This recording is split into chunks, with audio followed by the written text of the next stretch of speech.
Aunque existían muchos grados y tipos de esclavos, los grados más bajos y numerosos, que trabajaban en campos y minas, estaban sujetos a una vida de trabajo físico muy duro. La opresión dirigida por los romanos hacia estos miles de esclavos resultó en numerosos problemas. Esto sucedió durante los años 135 a 104 a.C., cuando dos grandes crisis ocurrieron en Roma debido a los esclavos. Estas fueron la Primera y la Segunda Guerra Servil, que se desarrollaron principalmente en Sicilia. Cansados del sufrimiento diario y la constante opresión, decenas de miles de esclavos decidieron luchar contra el poder romano.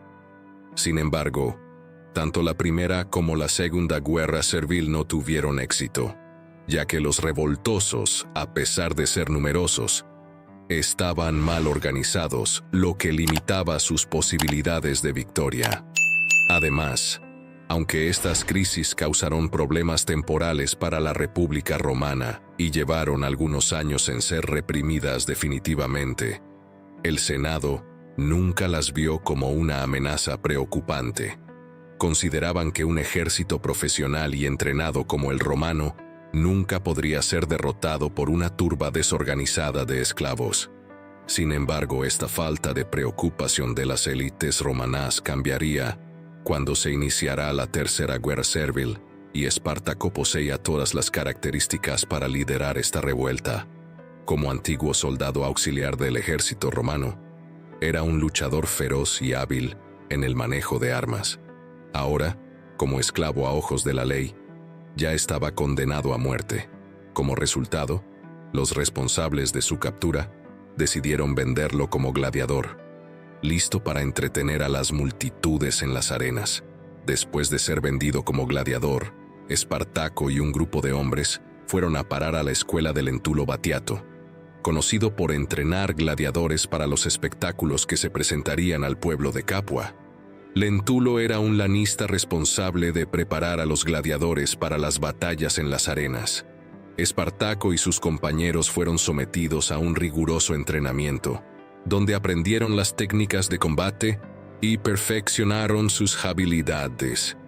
Sin embargo, Espartaco tenía ambiciones mucho mayores que simplemente sobrevivir a los juegos de gladiadores. Comenzó a formar una alianza secreta entre los demás gladiadores y persuadió a alrededor de 200 de ellos a unirse y desafiar el poder romano en busca de su libertad.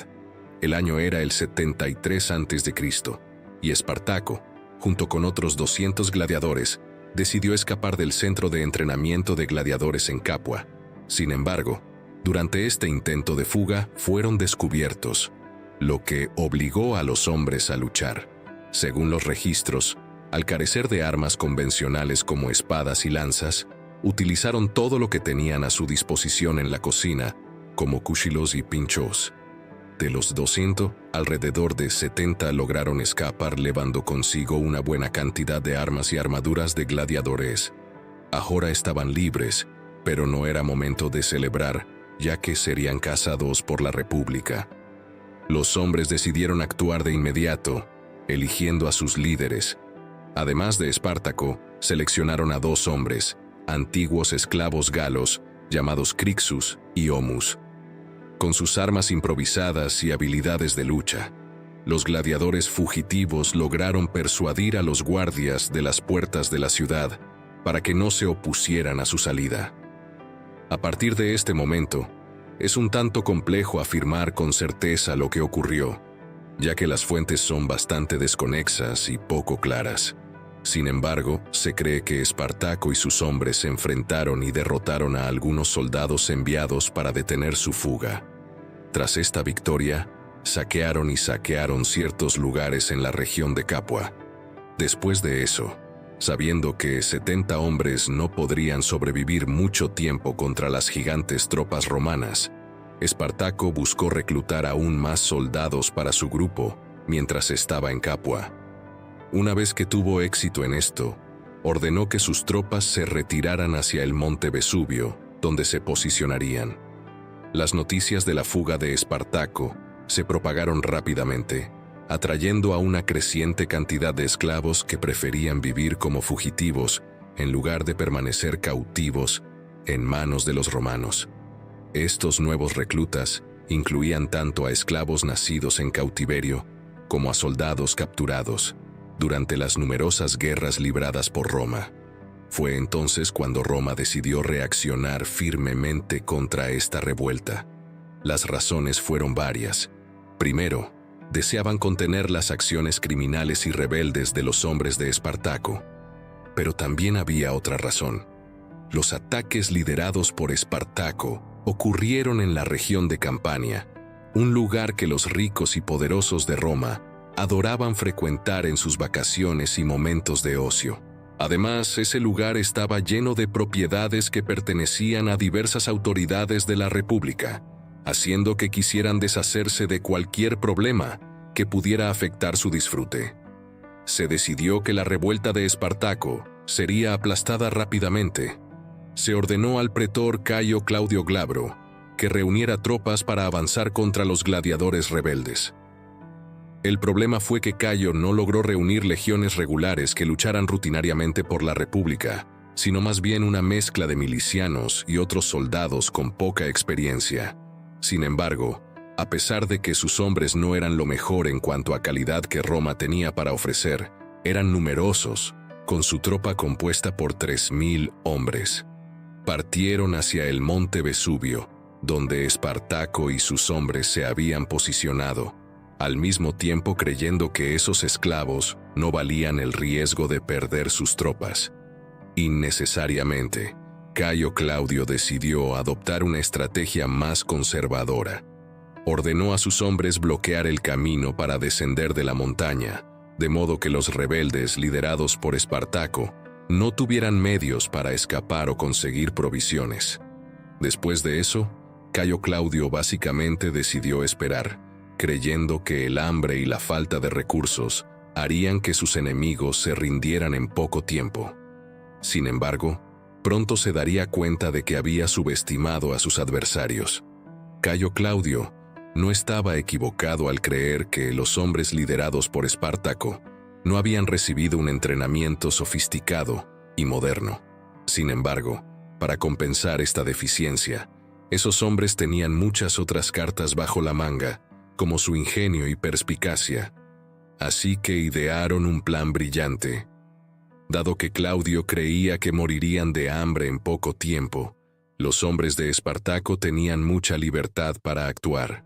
Para vencer el cerco que enfrentaban, Espartaco y sus hombres fabricaron cuerdas y escaleras con viñas y árboles que crecían en las laderas del Vesubio. Utilizaron estos materiales para realizar una especie de rápel improvisado, permitiéndoles descender por las pendientes de la montaña y posicionarse en un lado que las tropas de Claudio dejaron desguarnecido, ya que creían que nadie podría moverse en el Vesubio si no era por el camino que ellos controlaban.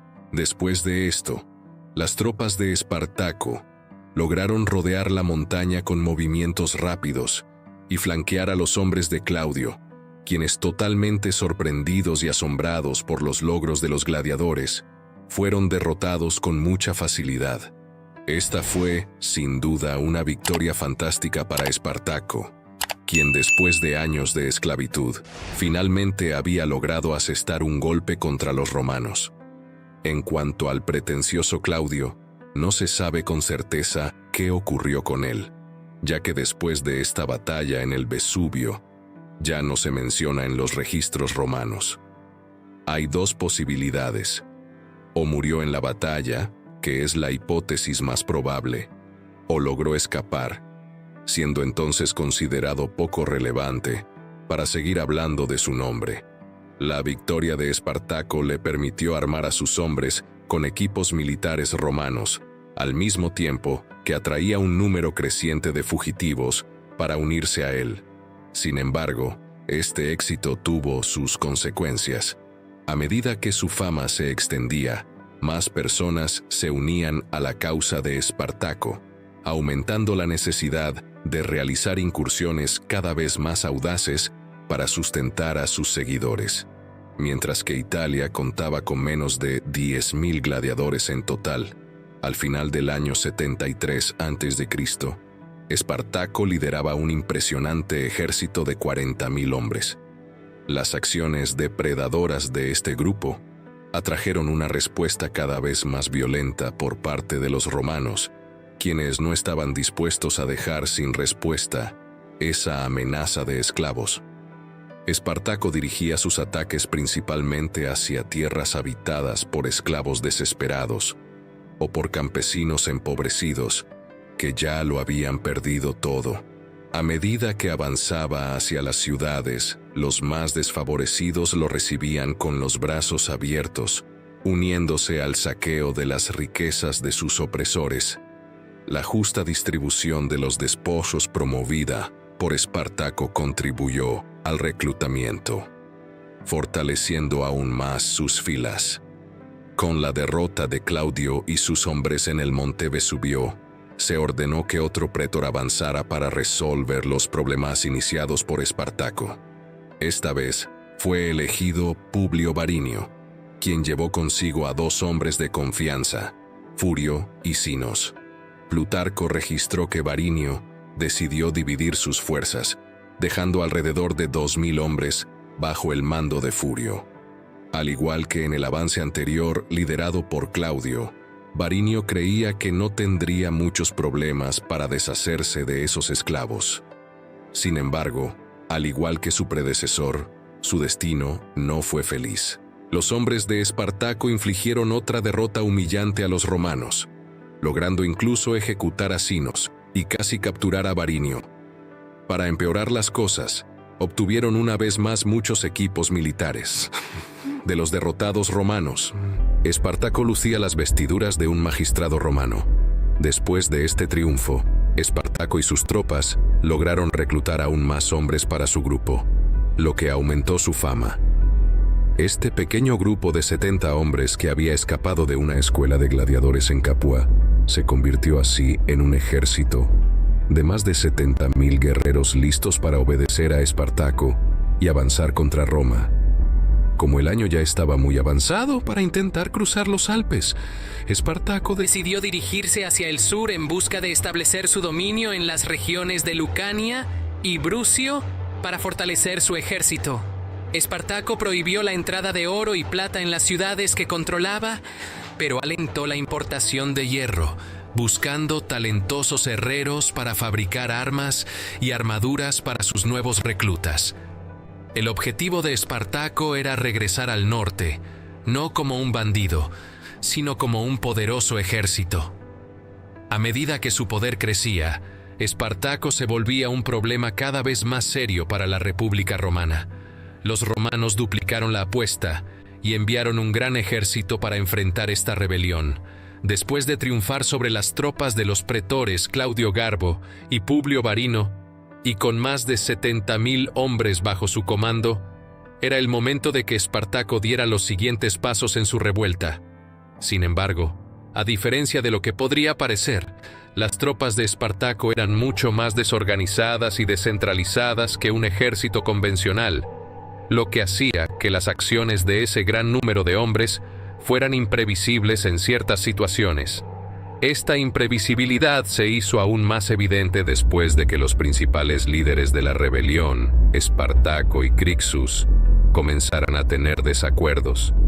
Algunos historiadores afirman que las principales razones para este desacuerdo eran las perspectivas estratégicas de estos dos guerreros. Espartaco probablemente deseaba llevar sus tropas al norte del territorio italiano, cruzar los Alpes y dirigirse a Tracia o Galia, en movimientos que indicaban su deseo de poner fin a las hostilidades. Sin embargo, según los registros históricos, Crixus estaba en total desacuerdo con este tipo de estrategia y deseaba avanzar directamente contra Roma, saqueando y pillando las valiosas regiones del sur de Italia. Esta interpretación de los hechos se debe principalmente a las listas dejadas por el historiador y poeta Publio Floro, que registró los avances de las tropas de Espartaco contra las regiones de Turi y Metaponto, geográficamente distantes de Nola y Neria, donde las tropas de Espartaco estaban basadas y reclutaban a nuevos miembros. Un ataque en regiones tan distantes como estas según Floro, indicaría la existencia de dos facciones dentro de las tropas rebeldes. Además, nos informa sobre un ataque de Lucio Gelio, que en un momento dado avanzó contra las tropas lideradas por Crixus, que comprendían poco más de 30.000 hombres. Plutarco también habla sobre esta posible división entre las tropas rebeldes, diciendo en ciertos escritos que los rebeldes se dividían entre aquellos que deseaban huir hacia la libertad y aquellos que querían luchar en busca de riquezas y venganza contra Roma.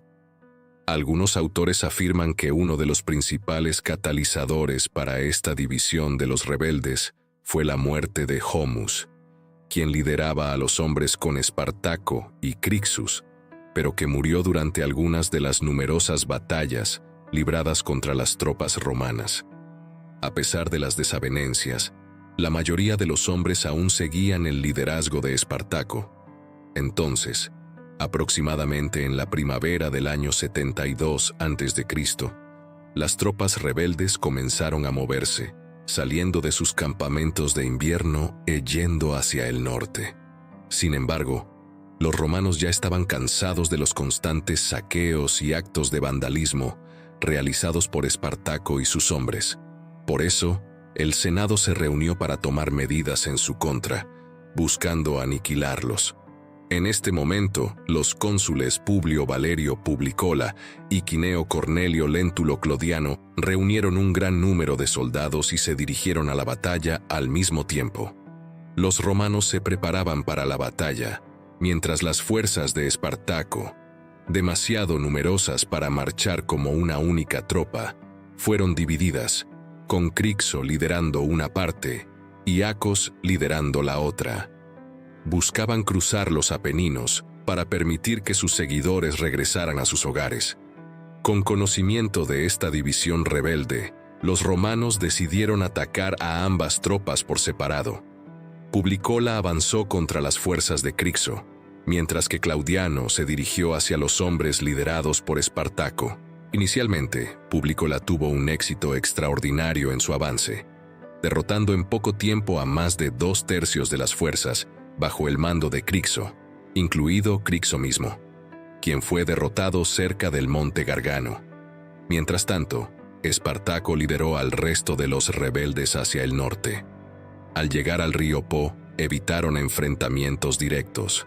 A pesar de ser numeroso, su ejército no tenía la misma habilidad de maniobra que los bien entrenados soldados romanos, lo que lo colocó en desventaja con el ejército del cónsul al norte y la rápida aproximación del otro cónsul, Publicola, por el sur. Espartaco se vio encajonado entre los dos. Sin embargo, contra todas las expectativas, logró derrotar primero a un ejército y luego al otro.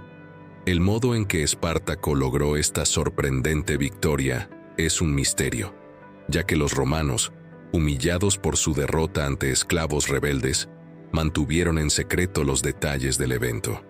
Después de la victoria, Espartaco honró la memoria de su antiguo aliado Crixo, ordenando el sacrificio de 300 prisioneros romanos en su honor.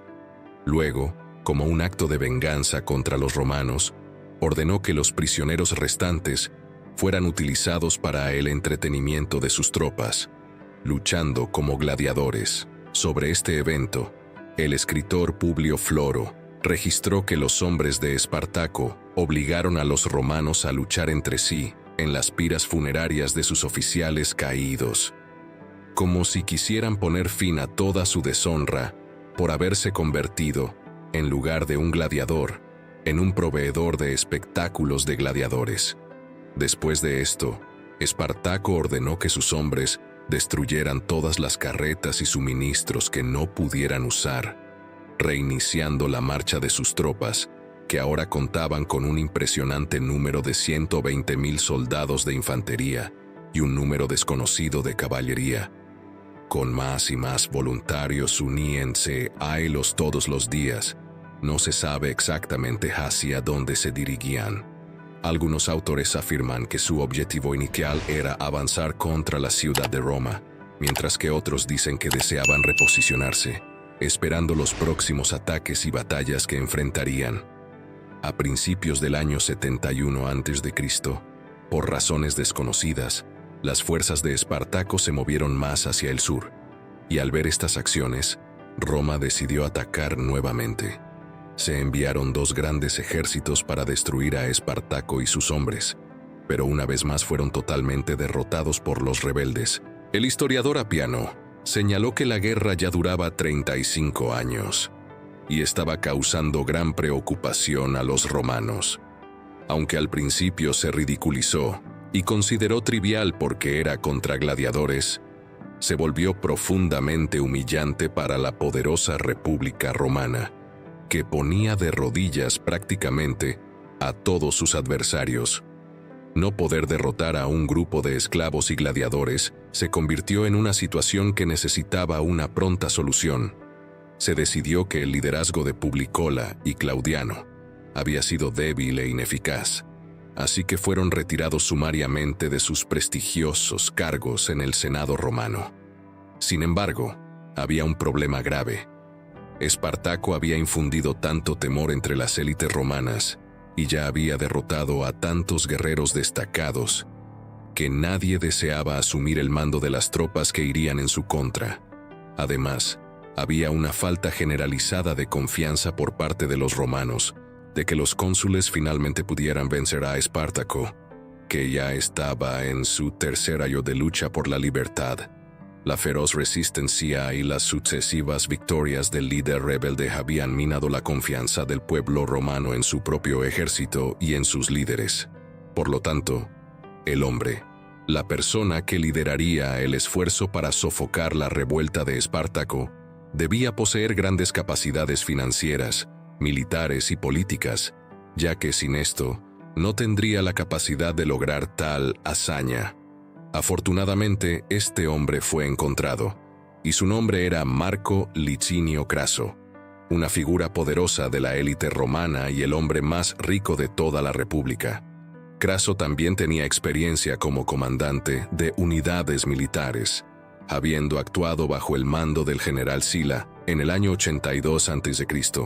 Craso comenzó a movilizar un gran ejército capaz de poner fin de una vez por todas a esa rebelión, siendo ahora el responsable de liderar los esfuerzos contra Espartaco.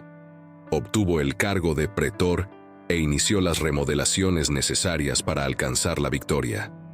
Designó que 6 nuevas legiones, además de las 2 legiones ulares de Lucio Gelio y Publio Léntulo, fueran reorganizadas y preparadas.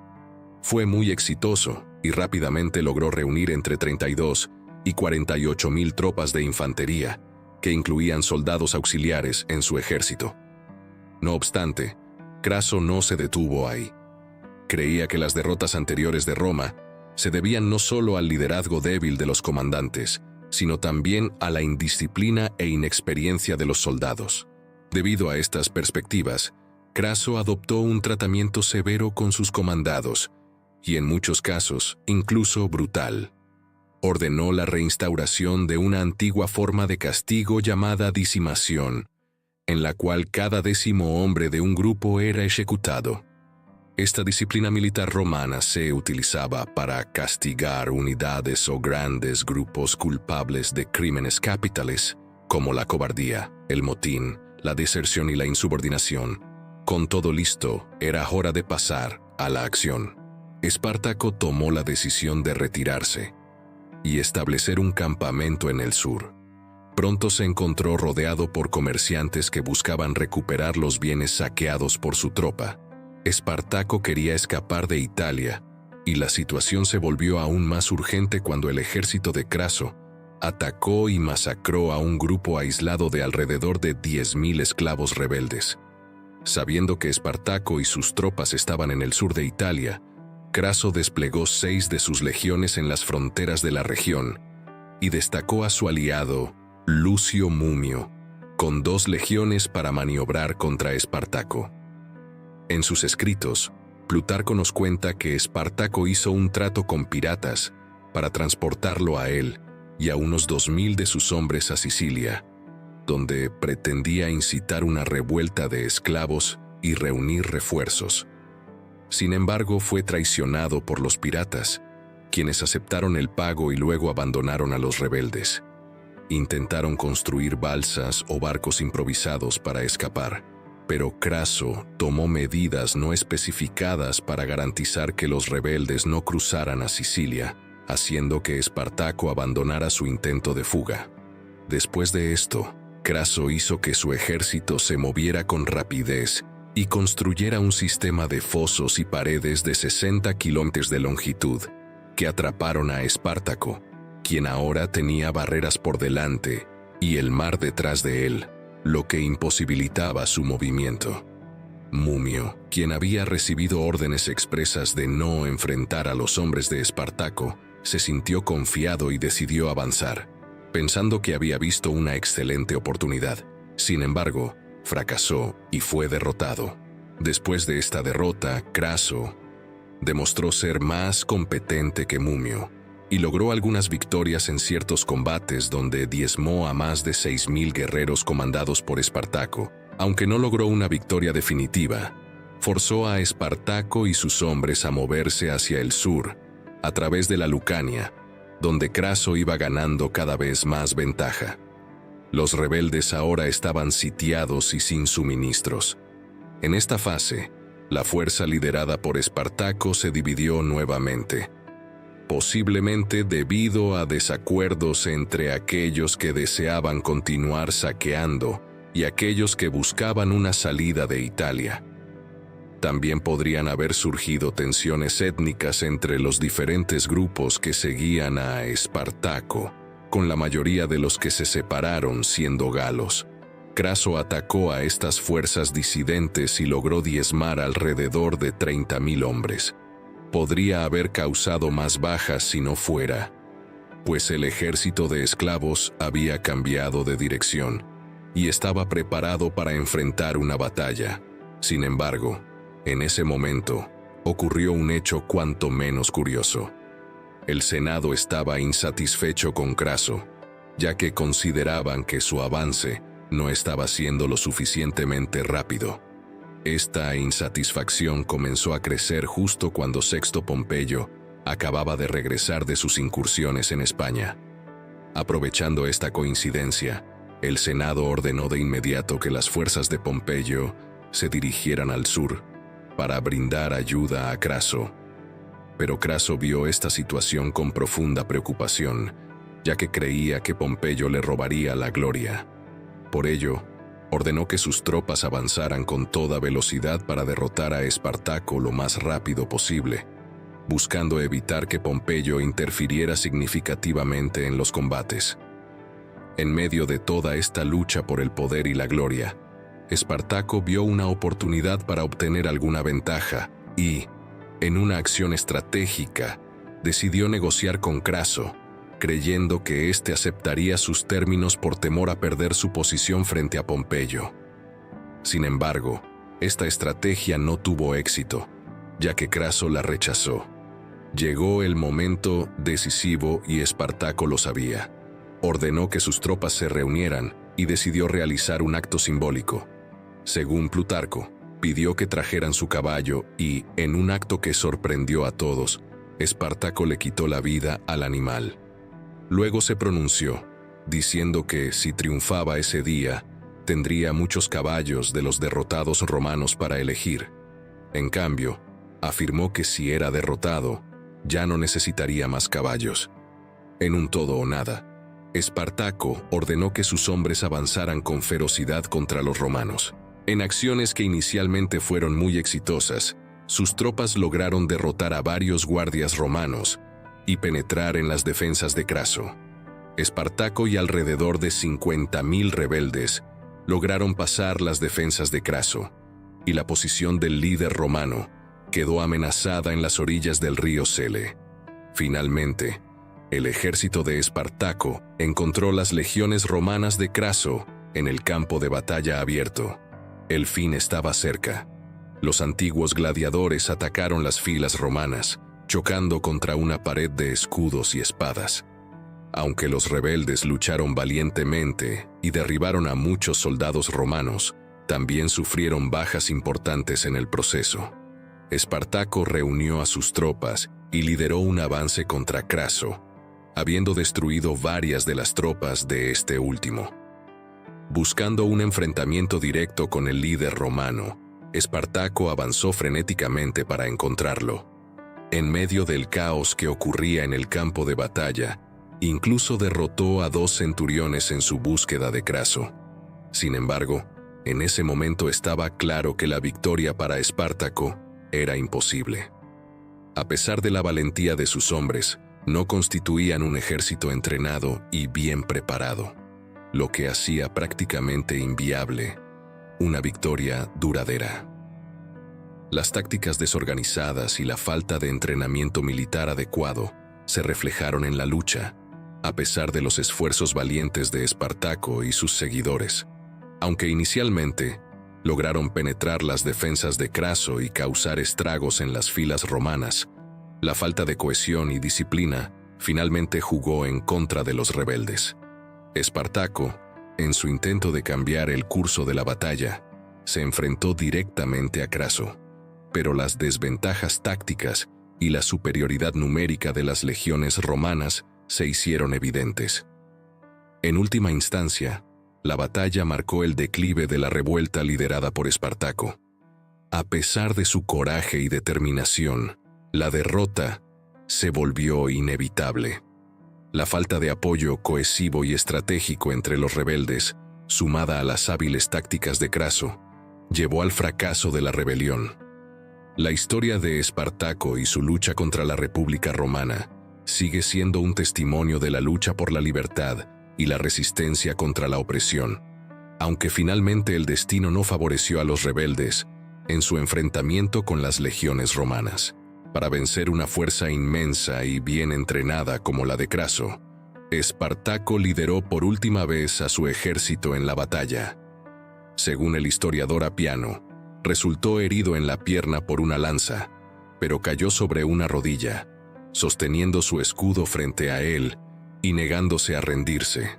A medida que sus hombres desertaban al darse cuenta de la derrota inminente, el valiente Espartaco se encontró rodeado por legionarios romanos. Aún herido y enfrentando una muerte segura, prefirió luchar hasta su último aliento antes de caer muerto en el campo de batalla. El ataque final salvaje de Espartaco despertó la admiración renuente de los romanos. Incluso Publio Floro, que solía considerar a Espartaco y sus seguidores casi como salvajes, admitió que en esta última ocasión murieron como hombres, luchando hasta el final, como se esperaría de aquellos liderados por un gladiador. Publio también escribió que Espartaco cayó de manera apropiada para un líder, luchando valientemente en la línea del frente, ya cerca del final, con la victoria prácticamente asegurada. Cuando las tropas de Pompeyo finalmente llegaron y derrotaron rápidamente a los últimos guerreros que seguían luchando, así como capturaron a varios desertores, los 6.000 sobrevivientes del ejército de Espartaco fueron colgados en postes a lo largo de la Vía Apia, desde Roma hasta Capua. Sus cuerpos se dejaron allí para pudrirse durante años como una advertencia contra futuras insurrecciones. Sin embargo, de manera curiosa, el cuerpo de Espartaco desapareció. A pesar de estar rodeado de enemigos cuando murió, los romanos no lograron encontrar su cuerpo. Al final de la batalla, los romanos querían exhibir el cadáver para desalentar a aquellos que esperaban que Espartaco sobreviviera y regresara. Este intento, quizás, evitó que se convirtiera en la leyenda que finalmente se convirtió. Para la desgracia de Craso, Pompeyo envió un mensaje directo al Senado, afirmando que él fue el principal responsable de la victoria sobre Espartaco. Este mensaje fue bien recibido, otorgando a Pompeyo la mayor parte de la gloria, concretando los temores iniciales de Craso. Después de esto, Pompeyo y Craso cosecharon beneficios políticos por haber sofocado la rebelión. Ambos regresaron a Roma con sus legiones y, en un acto que demostró su gran poder, se negaron a desmovilizar a sus tropas, ordenando que acamparan fuera de Roma. Luego fueron elegidos cónsules en el 70 a.C. en parte debido a la amenaza implícita de sus legiones armadas acampadas fuera de la ciudad. El fin de la Tercera Guerra Civil Romana, ya sea directa o indirectamente, terminó beneficiando a los esclavos a medio y largo plazo. En las décadas siguientes, se promulgaron leyes y nuevas normas que hicieron que la vida de estas personas fuera un poco menos penosa, y se recordó a Espartaco, el esclavo y gladiador que desafió a Roma, como uno de los más grandes guerreros de todos los tiempos. En conclusión, la historia de Espartaco nos ofrece lecciones valiosas sobre la resistencia, la lucha por la libertad y la determinación frente a la adversidad. Nos invita a reflexionar sobre el coraje de aquellos que desafiaron un sistema opresivo y nos recuerda la importancia de la unidad y la solidaridad en la búsqueda de la justicia. Ahora, me encantaría escuchar sus pensamientos. ¿Qué han aprendido de la historia de hoy? ¿Cómo les ha inspirado la valentía de Espartaco y sus seguidores? Compartan sus reflexiones en los comentarios y no olviden dejar su like si disfrutaron del video. Además, suscríbanse al canal para más contenido fascinante sobre la historia y otras lecciones que podemos extraer de ella. Gracias por acompañarnos en este viaje histórico.